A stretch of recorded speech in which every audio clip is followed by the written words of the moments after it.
রমজান কি? আমাদের রমজান বুঝছে হিন্দু বেটা, কিন্তু আমাদের রমজান খুব বুঝে। জিলাপি বানানেওয়ালা, खाना बेचने वाला,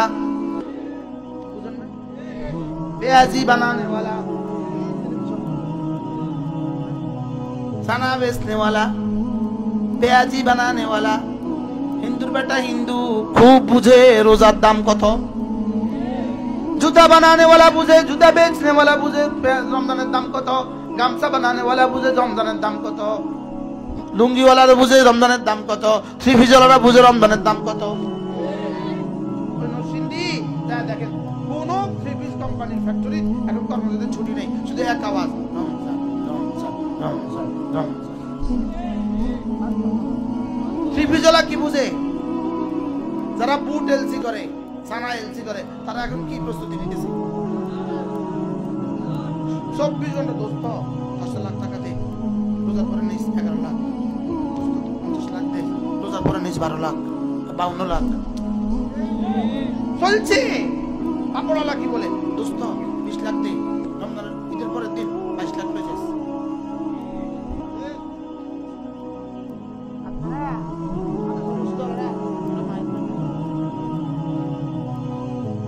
আমরা আছি মায়ের পেটে, আলহামদুলিল্লাহ। আমরা মসজিদ মাসাল্লাহ জান্নাতের পেটের ভিতরে আছি। বলেন আলহামদুলিল্লাহ।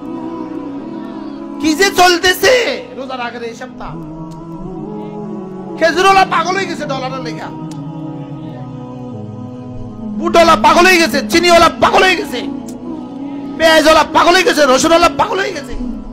শুধু তারা পাগল হয় নাই, যাদের জন্য রোজা দিয়েছে তারা পাগল হয় নাই। বাস্তব না বাস্তব? মনে হয় আমিও অবাস্তব কথা বলতেছি। জুতার দোকানদাররা, এই রোজার সাথে জুতার কি সম্পর্ক? এই গামছার সাথে রোজার কি সম্পর্ক? এই গেঞ্জির সাথে রোজার কি সম্পর্ক? এই পেঁয়াজের সাথে রোজার কি সম্পর্ক? এই দানা বুটের সাথে রোজার কি সম্পর্ক? এই খেজুরের সাথে রোজার কি সম্পর্ক? রোজা লেগে দিছিল, এগুলোর নাম রোজা।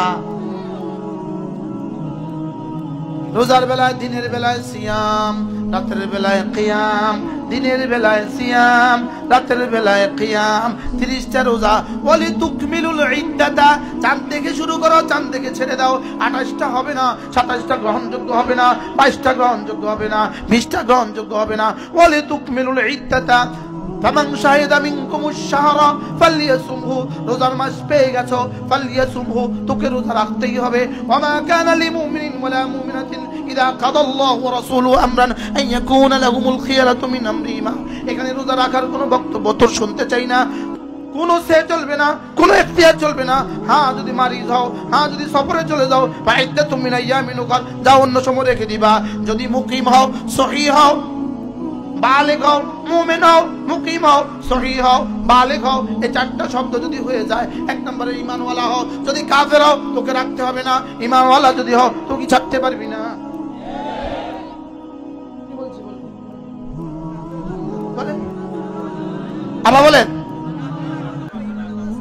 কাফের রাখতে হবে না, কাফের, মুমিন, সহিহ।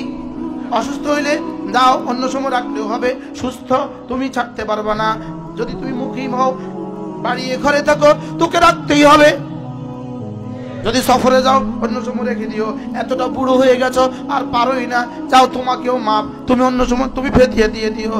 পেটে বাচ্চা আছে রাখতেই পারবা না, যাও তুমি অন্য সময় রেখে দিও। হায়েজ এসে গেছে রাখতে পারবা না, যাও অন্য সময় রেখে দিয়ে দিও। নেপাস হয়েছে রাখতে পারবা না, যাও অন্য সময় রেখে দিয়ে দিও। কিন্তু যুবক তুমি তো হায়েজ হয় নাই, যদি কারণে দেখো রোজা রাখে না, সাপ জিজ্ঞেস করবা তোর কি হায়েজ হয়েছে? তুই বদমাশে রোজা রাখলি না। আর না প্রথম বলবা তুই কি বেঈমান,